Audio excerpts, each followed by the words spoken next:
Hey guys, it's The Wiz, and welcome back to another episode of Let Your Mind Wander. Tonight's episode is going to be just a tad bit longer than usual, and the subject of tonight's episode is, did Jesus travel? Hopefully you guys really enjoy this. I did a lot of research into this, and then in the description I will put all my sources, and just hopefully you guys enjoy. Did Jesus travel? By Wiz.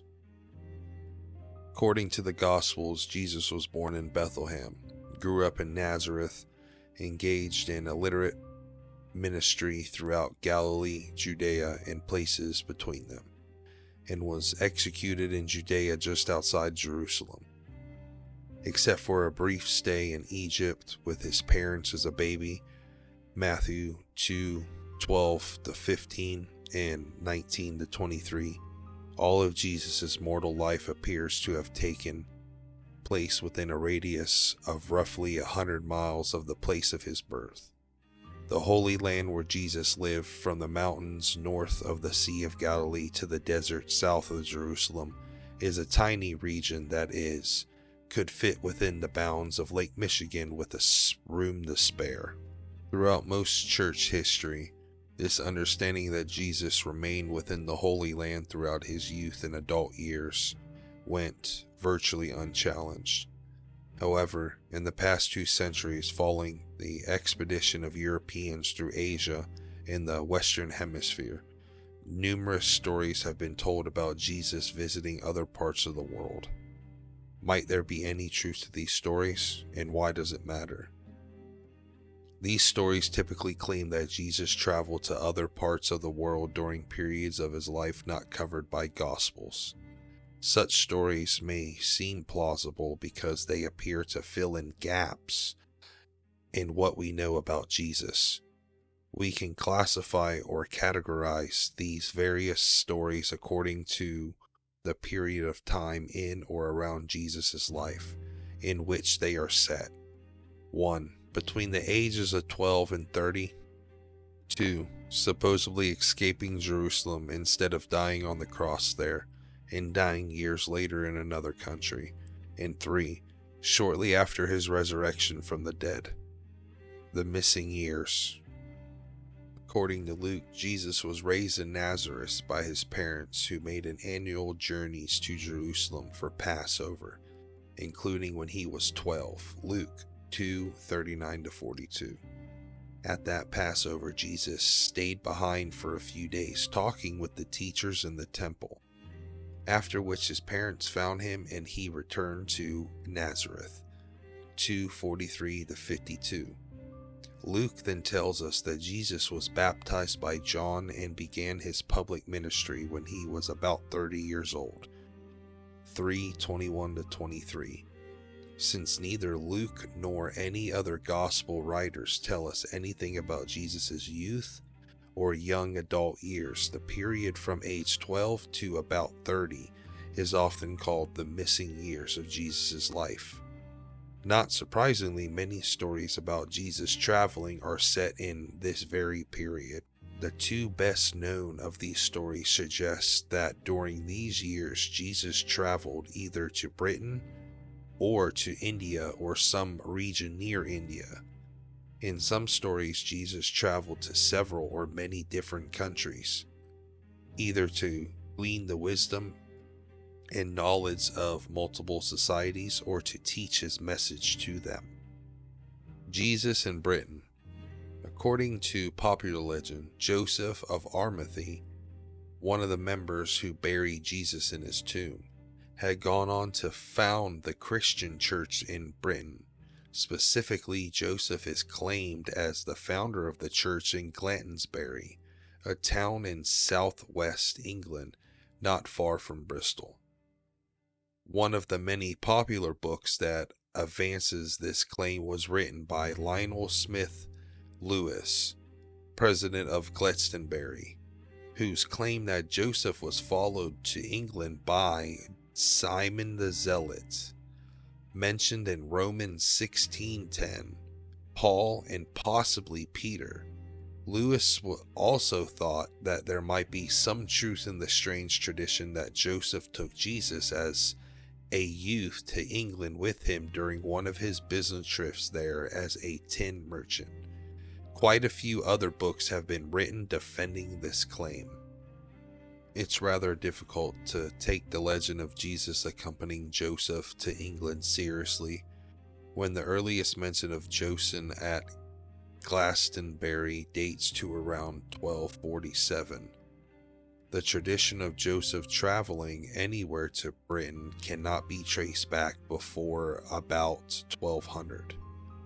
The earliest versions had Joseph going to England years after Jesus' death and resurrection in a story that was twisted with lore about the Holy Grail, King Arthur, and other elements of medieval English legend. Not even John of Glastonbury's account of the church's history, written a century later, 1342, mentioned the story of the boy Jesus accompanying Joseph to England. William Blake's famous poem Jerusalem, wrote in 1811, asked, "And did those feet in ancient time walk upon English mountain green? And was the holy Lamb of God on English pleasant pastures seen?" Given that there is no evidence for a belief in Jesus literally walking in England prior to Blake, his poem may actually have contributed to that belief, which first emerges as a historical claim later in the 19th century. The notion has usually functioned more or less as the basis of some bragging rights about English Christian heritage. Jesus in India. A far more influential and significant myth is the claim that Jesus spent years in India prior to his public ministry in Galilee and Judea. The point of this story is to suggest that what Jesus taught was closer to Buddhism than to traditional Christianity.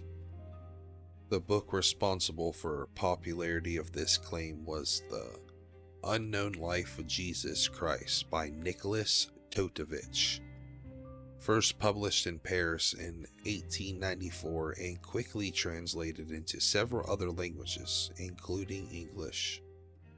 The book is Notovich's account of visiting a Tibetan Buddhist monastery at Himis in the Himalayas in the northernmost part of India, where he says a monk read to him from ancient manuscripts an account about Jesus.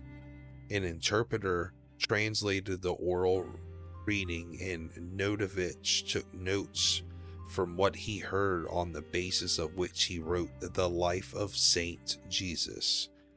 After scholars strongly challenged the authenticity of Notovich's story, 3 individuals claim to have made the journey to Himis Monastery in the 1920s and 1930s, and to have confirmed the existence of Jesus' manuscripts. Yet neither Notovich nor any of the 3 defenders managed to come back with photographs of the manuscripts, handwritten copies of them, or any other hard documentary evidence. Nor has anybody else ever produced such evidence in more than a century since Notovich's book was first published, despite the appearance of numerous books defending his claim. Evidence from the Gospel. The stories about Jesus visiting faraway countries such as Britain and India exploit the fact that the Gospels do not contain accounts specifically detailing Jesus' activities between the ages of 12 and about 30. However, the Gospels do tell us enough to discount the claim that Jesus was away from Galilee for most of those 18 or so years, and we can absolutely rule out the notion that he spent those years studying Hinduism or Buddhism in the East. According to Luke, after the incident when Jesus was 12 and Joseph and Mary returned to Jerusalem to find him, he returned to Nazareth with them and was obedient to them. Jesus grew up in wisdom and in stature and in favor with God and all the people. Luke 2:51-52. This passage assumes, as one would expect, that Jesus continued to live in Nazareth for years after he turned 12. Luke says explicitly that Jesus had been brought up in Nazareth. Luke 4:16. The Gospels also report that the people in Jesus' hometown of Nazareth knew him as the carpenter. Mark 6:3. A trade he learned from Joseph. Matt 13:55, which shows that Jesus also spent his young adult years there as well. After his baptism and time in the desert, Jesus returned to Galilee, went to Nazareth, and on the Sabbath day he went into the synagogue as was his custom. Luke 4:14-16. If it was his custom to attend the synagogue, this indicates he lived in the area and regularly practiced in the Jewish religious life. This piece of information is given here in two ways. First, it shows that Jesus had been living in Galilee for at least most of his life. The idea of Jesus traveling to a distant country and spending many years studying abroad does not fit with what Luke says. Second, it shows that Jesus remained thoroughly part of the Jewish religion and cultural community. He did not come into Galilee from India and some other Eastern country as a guru or teacher of exotic religion or spiritual alien to Judaism. He was Jewish, and his religious context was that of Judaism. Jewishness of Jesus' own teaching as attested in all four Gospels, and in the teachings of his immediate followers as attested in the rest of the New Testament. It itself sufficient proof against the claim that he learned Hindu or Buddhism spiritually from the East and then returned it to teach it to the Jews. Bart Ehrman, an agnostic New Testament scholar, accurately summarizes the thoroughly Jewish character and context of Jesus' life and teachings. Most scholars today acknowledge not only that Jesus was a Jew, but that he was raised in a Jewish household in a Jewish hamlet of Nazareth in a Jewish Palestine. He was brought up in Jewish culture, accepted Jewish ways, learned the Jewish tradition, and kept Jewish law. He was circumcised, he kept Sabbath and periodic feasts, and he probably ate kosher. As an adult, he began preaching ministry in royal Galilee, gathering around himself a number of disciples, all of whom were Jewish. He taught them his understanding of the Jewish law and of God, who called the Jews to be his people. And so Jesus was Jewish from the start to the last.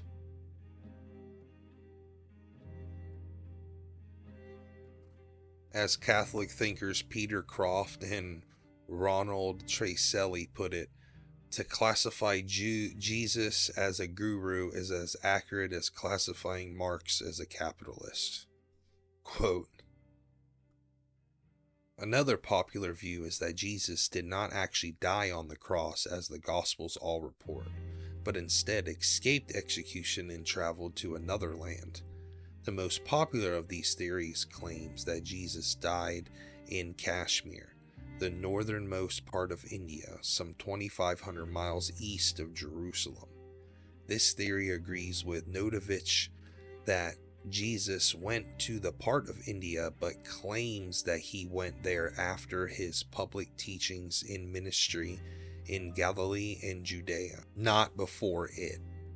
The claim was advanced originally in a 1908 book by Ghulam Ahmed, the founder of a movement, an Islamic sect that regards Ahmed as the Messiah and kind of a latter-day Jesus for the Islamic tradition.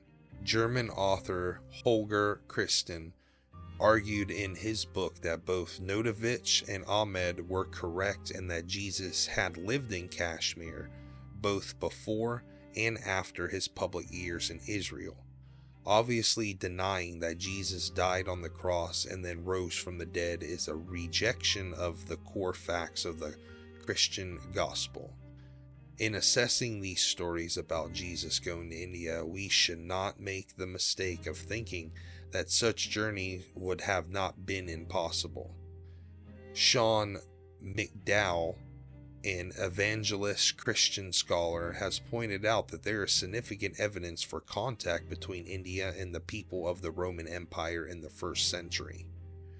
India may have been more open to direct communication with the West during the first 200 years of the Common Era. During any other period, the coming of the Portuguese in the 17th century. Many Roman coins dating from the time of Tiberius, AD 14 to 37 to Nero, AD 54 to 68, have been found in southern India. However, the historical evidence showing that India's first contact with Christianity much likely come through Thomas, one of Jesus' original 12 apostles. Various lines of evidence support the tradition that Thomas evangelized India in the 1st century and was killed with a spear and buried there. The evidence includes the Acts of Thomas, written in the early 3rd century and containing a mix of legendary and likely historical elements. It also includes reference to Thomas in the writings of the early church fathers and traditions of Christians in India. Such ancient evidence is not absolute proof, but in orders of magnitude better than any supported evidence for Jesus living in India provided by writers of the late 19th and early 20th century.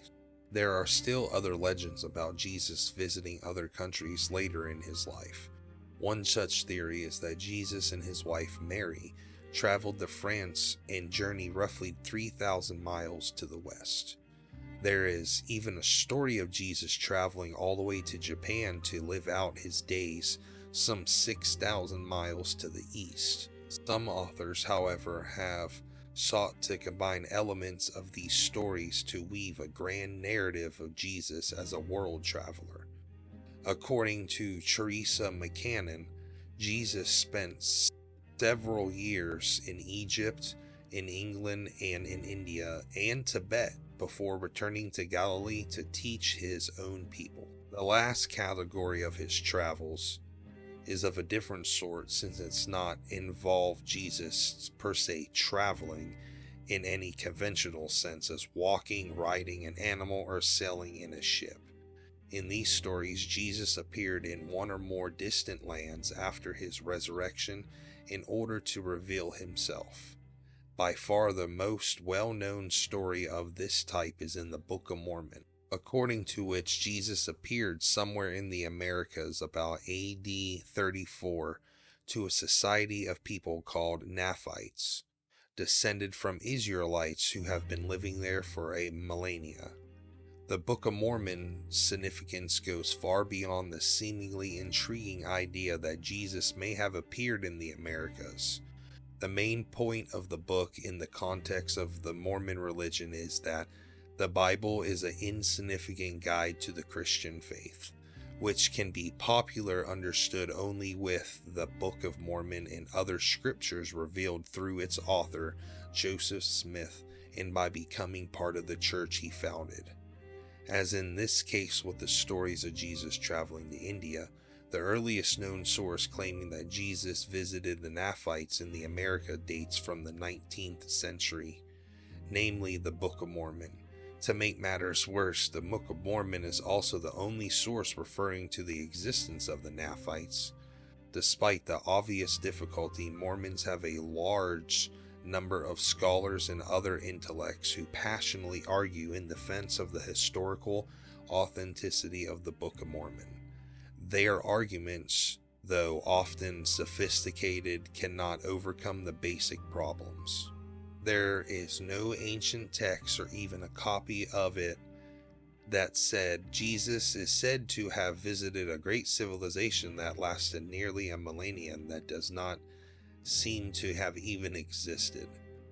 And the Book of Mormon clearly originated in the 19th century, as can be seen by the issues in the addresses, paid clergy, infant baptism, whether miracles still happen, etc., and by its heavy dependence on the King James Version of the New Testament, even though none of the Nehips would have ever seen any of the New Testament.